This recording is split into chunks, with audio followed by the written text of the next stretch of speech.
तव कथामृतं तप्तजीवनं कविभिरीडितं कल्मषापहं श्रवणमङ्गलं श्रीमदाततं भुवि गृह्णन्ति ये भूरिदा जना।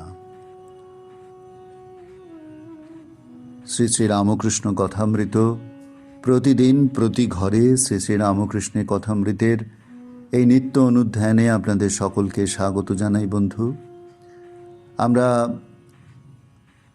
শ্রী শ্রী রামকৃষ্ণ কথামৃত গ্রন্থের ঠাকুর শ্রীরামকৃষ্ণ দক্ষিণেশ্বরে নরেন্দ্রাদি অন্তরঙ্গ এবং অন্যান্য ভক্ত সঙ্গে রয়েছেন সেই অধ্যায়ের পঞ্চম পরিচ্ছেদের মাঝামাঝি রয়েছি। গতদিনে আমরা কীর্তনানন্দের কথা আলোচনা করেছিলাম। সন্ধ্যাবেলা ঠাকুর শ্রীরামকৃষ্ণ নরেন্দ্রকে একের পর এক গান গাইতে বলছেন, আনন্দে মেতে উঠছেন সকলে মিলে, কীর্তনে মেতে উঠছেন সকলে মিলে, খোল করতাল বাজছে, এক দিব্য পরিবেশ তৈরি হয়েছে। কীর্তনানন্দে ঠাকুর এবার উত্তর পূর্ব দিকের বারান্দায় বেড়াচ্ছেন। আজকের পাঠ শুরু হচ্ছে সেখান থেকে। কীর্তনানন্দে ঠাকুর উত্তর পূর্ব বারান্দায় বেড়াইতেছেন। হাজরা মহাশয় বারান্দার উত্তরাংশে বসিয়া আছেন। ঠাকুর সেখানে গিয়া বসিলেন। মাস্টার সেইখানে বসিয়া আছেন ও হাজরার সঙ্গে কথা কহিতেছেন। ঠাকুর একটি ভক্তকে জিজ্ঞাসা করিলেন, তুমি স্বপ্ন টপ্ন দেখো? ভক্ত তখন বলছেন, একটি আশ্চর্য স্বপ্ন দেখেছি। এই জগৎ জলে জল, অনন্ত জলরাশি। কয়েকখানা নৌকা ভাসিতেছিল, হঠাৎ জলোচ্ছ্বাসে ডুবে গেল। আমি আর কয়েকটি লোক জাহাজে উঠেছি। এমন সময় সেই অকুল সমুদ্রের উপর দিয়ে এক ব্রাহ্মণ চলে যাচ্ছেন। আমি জিজ্ঞাসা করলাম, আপনি কেমন করে যাচ্ছেন? ব্রাহ্মণটি একটু হেসে বললেন, এখানে কোনো কষ্ট নাই, জলের নিচে বরাবর সাঁকো আছে। জিজ্ঞাসা করলাম, আপনি কোথায় যাচ্ছেন? তিনি বললেন, ভবানীপুর যাচ্ছি। আমি বললাম, একটু দাঁড়ান, আমিও আপনার সঙ্গে যাব। শ্রীরামকৃষ্ণ, আমার এই কথা শুনে রোমাঞ্চ হচ্ছে। ভক্ত, ব্রাহ্মণটি বললেন, আমার এখন তাড়াতাড়ি, তোমার নামতে দেরি, এখন আসি। এই পথ দেখে রাখো, তুমি তারপর এসো। শ্রীরামকৃষ্ণ, আমার রোমাঞ্চ হচ্ছে, তুমি শীঘ্র মন্ত্র লও। রাত 11টা হইয়াছে। নরেন্দ্রাদি ভক্তগণ ঠাকুরের ঘরের মেঝেতে বিছানা করিয়া শয়ন করিলেন। সন্ধেবেলা আমরা দেখেছি ঠাকুরের ঘরে সকলে মিলে একসাথে আনন্দে কীর্তনে মেতেছেন। ঠাকুর নরেন্দ্রকে বলছেন, এই গানটা করো, ওই গানটা করো, চিদাকাশে হলো পূর্ণ প্রেমচন্দ্রোদয় হে। এই গানটি গাওয়ার জন্য ঠাকুর অনুরোধ করছেন নরেন্দ্রকে। নরেন্দ্রও সেই গান গাইছেন এবং সঙ্গে খোল করতাল, ভক্তেরা একেবারে সবাই একসাথে আনন্দে কীর্তনে মেতে উঠছেন। আমাদের মনশ্চক্ষে ভাবতে ইচ্ছা করে সেই সন্ধেবেলা ঠাকুর শ্রীরামকৃষ্ণের ছোট্ট ঘরটি কেমন কীর্তনানন্দে ভজনানন্দে মেতে উঠেছে। সকলে মিলে একসাথে আনন্দে ভগবানের নাম গুণকীর্তন করছেন, আর মধ্যমণি হিসেবে দাঁড়িয়ে সেই আনন্দে অংশ নিচ্ছেন, সেই আনন্দকে আরও বর্ধিত করছেন। এবং সেই আনন্দের উৎস যিনি, তিনি ঠাকুর শ্রীরামকৃষ্ণদেব। তিনিও সেই আনন্দে কীর্তনে মেতে উঠছেন। এই দৃশ্য সন্ধেবেলা আমরা দেখেছি। এখন কীর্তন হয়ে গেছে। ঠাকুর উত্তর পূর্বের বারান্দায় বেড়াচ্ছেন। হাজরা মহাশয় সেখানে বসে আছেন, একজন ভক্তের সঙ্গে কথা হচ্ছে। ভক্তটি তার এক অদ্ভুত স্বপ্নের কথা বললেন। আমরা জানি না এই স্বপ্নের অর্থ কি। নানাভাবে নানা দিক থেকে এই স্বপ্নকে চিন্তা করা যায়, ব্যাখ্যা করা যায়, কিন্তু যিনি এই স্বপ্নদ্রষ্টা তিনি শ্রেষ্ঠ বলতে পারবেন যে এই স্বপ্নের কারণ কি বা এই স্বপ্নের অর্থ কি। হয়তোবা তিনিও বলতে পারবেন না, কারণ স্বপ্নকে সবসময় স্বপ্নদ্রষ্টা যিনি তিনিও ব্যাখ্যা করতে পারেন না। তা সে যাই হোক না কেন, তার অর্থ যাই হোক না কেন, আমরা দেখছি ঠাকুর রোমাঞ্চিত হচ্ছেন। এই ভগবৎ স্বপ্নের কথা শুনে ঠাকুর রোমাঞ্চিত হচ্ছেন। কেউ যেন ভক্তটিকে পথ দেখিয়ে সমুদ্রের পরপারে, অকুল সমুদ্রের পরপারে নিয়ে যাচ্ছেন, এবং ভক্তটি ব্যাকুল হয়ে বলছেন, একটু দাঁড়ান, আমিও আপনার সঙ্গে যাব। এই ব্যাকুলতার কথা শুনে, যিনি ঘোর সংসার সমুদ্রের পরপারে আমাদের নিয়ে যেতে পারেন, তিনিই তো শাস্ত্রে, তাকেই তো গুরু বলা হয়েছে। শ্রীরামকৃষ্ণ বলেছেন সচ্চিদানন্দই গুরু। সেই সচ্চিদানন্দই তো গুরু রূপে আসেন এবং আমাদের যাবতীয় অন্ধকার দূর করে আমাদের জ্ঞানের আলোক প্রদর্শন করেন। অজ্ঞান তিমিরান্ধস্য জ্ঞানাঞ্জন শলাকায়া, একটি শলাকা, একটি আলোকবর্তিকার মাধ্যমে তিনি আমাদের যাবতীয় অজ্ঞানের অন্ধকার, জন্ম জন্মান্তর ধরে যে অন্ধকারকে আমরা কেবল সঞ্চয় করেছি, যে অন্ধকার আমাদের ঘিরে রয়েছে, সেই অন্ধকারের পরপারে কে নিয়ে যান আমাদের দুহাত ধরে?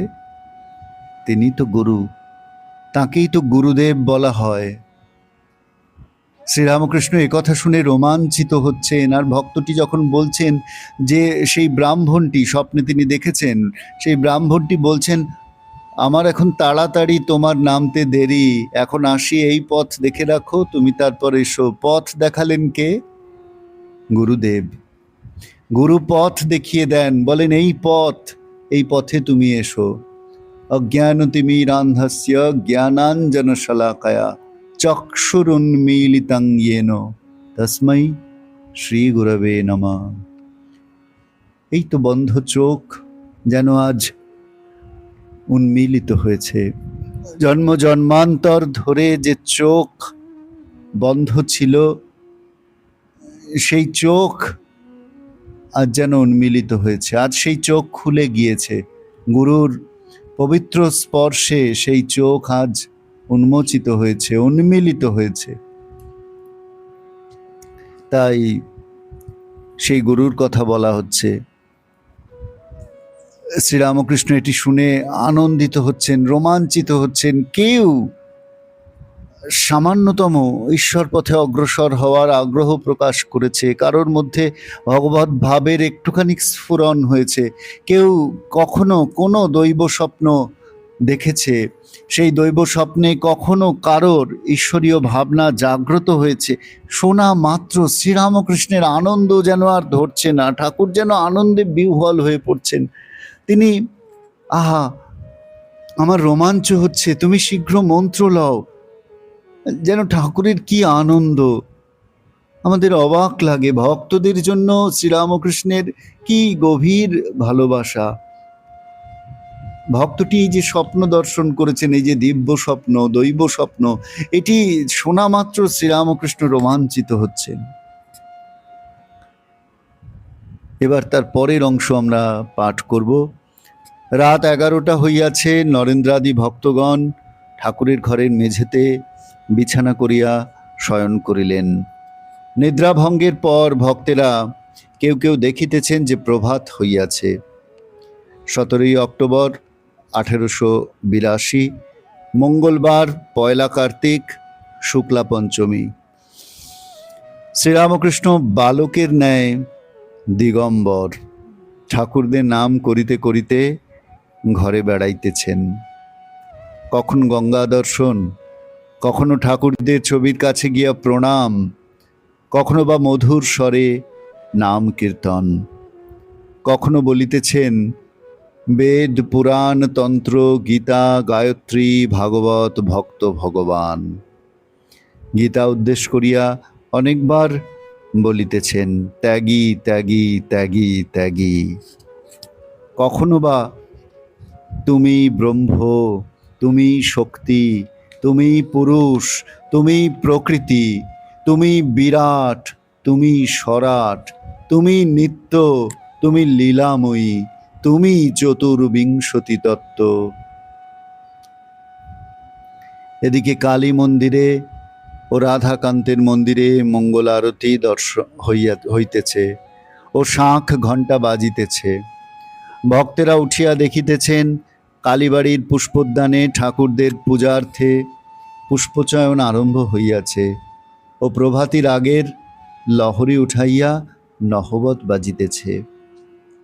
নরেন্দ্রাদি ভক্তগণ প্রাতকৃত্য সমাপন করিয়া ঠাকুরের কাছে আসিয়া উপস্থিত হইলেন। ঠাকুর হাস্যমুখ উত্তর পূর্ব বারান্দার পশ্চিমাংশে দাঁড়াইয়া আছেন। নরেন্দ্র, পঞ্চবটিতে কয়েকজন নানকপন্থী সাধু বসে আছে দেখলুম। শ্রীরামকৃষ্ণ: হ্যাঁ, তারা কাল এসেছিল। নরেন্দ্রকে: তোমরা সকলে একসঙ্গে মাদুরে বসো, আমি দেখি। ভক্তেরা সকলে মাদুরে বসিলে ঠাকুর আনন্দে দেখিতে লাগিলেন ও তাহাদের সহিত গল্প করিতে লাগিলেন। নরেন্দ্র সাধনের কথা তুলিলেন। দেখুন, রাত কেটে গেল, নতুন প্রভাত। 1882 16ই অক্টোবর অতিক্রান্ত হয়ে 17ই অক্টোবর মঙ্গলবার নতুন দিনের সূচনা হলো। রাত পর্যন্ত সকলে ঠাকুরের ঘরের মেঝে শুয়ে ভগবত প্রসঙ্গ করেছেন, সন্ধ্যায় কীর্তন আনন্দে মেতেছিলেন। তারপর সকাল হতে না হতেই ঠাকুরকে সবাই দেখছেন, ঠাকুর দিগম্বর, যেন একটি ছোট্ট বালক।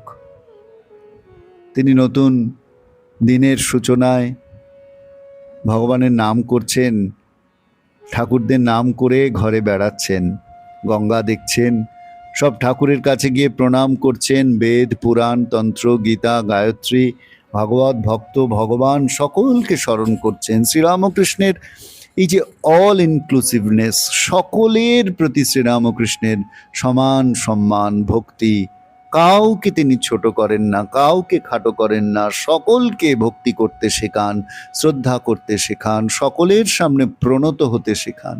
এইটি তো ধর্মের মূল কথা, এইটি তো যুগ যুগান্ত ধরে আমাদের সনাতন ধর্মের অভ্যেস। আমরা সকলের সামনে প্রণত হতে জানি, সকলকে শ্রদ্ধা করতে জানি, প্রত্যেকের মধ্যে যে ভগবান রয়েছেন, প্রত্যেকের মধ্যে যে ঈশ্বর রয়েছেন, তাকে আমরা প্রণাম করতে জানি। আমরা যখন কারোর সামনে প্রণত হই তখন সেই ব্যক্তিটির শরীরটিকে নয়, তার নাম যশের প্রতি প্রণত হই না, আমরা তখন সেই ব্যক্তির মধ্যে যে ভগবান রয়েছেন, যে ঈশ্বর রয়েছেন, তাকে প্রণাম করি, তার মধ্যে থাকা শক্তিকে প্রণাম করি। তিনি পুরুষ, প্রকৃতি, বিরাট, সরাট, নিত্য, লীলাময়ী, চতুর্বিংশতি তত্ত্ব, সমস্ত রূপে তিনিই রয়েছেন, সেই এক ভগবান রয়েছেন। শ্রীরামকৃষ্ণ সেটি স্মরণ করছেন সকালবেলা। ঠাকুরের এই প্রাত্যহিক জীবন দেখতে দেখতে তাকে যদি আমরা কাছ থেকে দেখি এবং আমাদের মনটাকে যদি আমরা ধ্যানের মধ্যে দিয়ে দক্ষিণেশ্বরের সেই ছোট্ট ঘরটিতে নিয়ে গিয়ে ফেলতে পারি, তাহলে আমাদের জীবনটাও কি আধ্যাত্মিক আনন্দে পরিপূর্ণ হয়ে ওঠে না? মনে হয় যেন ঠাকুর আমাদেরকেও বলছেন, ওরে আর ঘুমুস নে, এবার ওঠ, ভগবানের নাম গুণকীর্তন কর। আমরাও সেই ঠাকুরের ছোট্ট ঘরটিতে ঠাকুরের সঙ্গে একসঙ্গে আনন্দে মেতে উঠছি, কীর্তন আনন্দে মেতে উঠছি, ভজনানন্দে মেতে উঠছি। কালী মন্দিরে, রাধাকান্তের মন্দিরে, সর্বত্র আরতি শুরু হয়েছে, শাঁখ ঘণ্টা বাজছে, ভক্তেরা এসেছেন, ঠাকুরদের জন্য পুষ্পচয়ন হচ্ছেন, নহবতে প্রভাতী রাগের লহরী বাজছে, চারিদিকে যেন এক আনন্দের পরিবেশ। আর ঠাকুর সেই আনন্দ উপভোগ করছেন, সেই আনন্দ ভক্তের মধ্যে দিয়ে ঠাকুর উপভোগ করতে চাইছেন। সকলকে একসাথে মাদুরে বসতে বলছেন, তোমরা সকলে একসঙ্গে মাদুরে বসো, আমি দেখি। তাই তোমার আনন্দ আমার পর, তুমি তাই এসেছ নিচে। আমায় নইলে ত্রিভুবনেশ্বর, তোমার প্রেম হতো যে মিছে।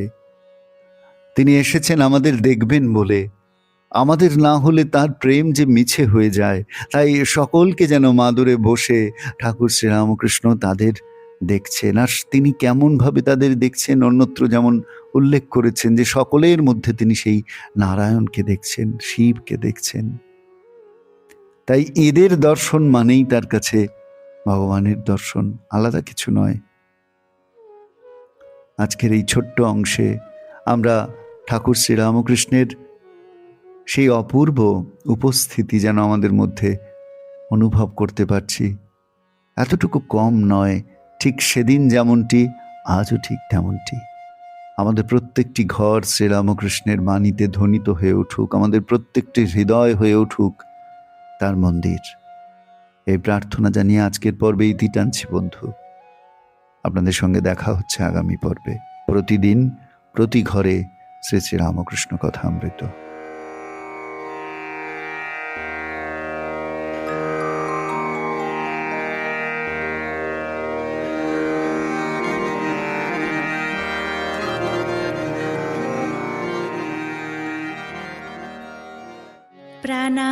প্রাণারাম প্রাণারাম প্রাণারাম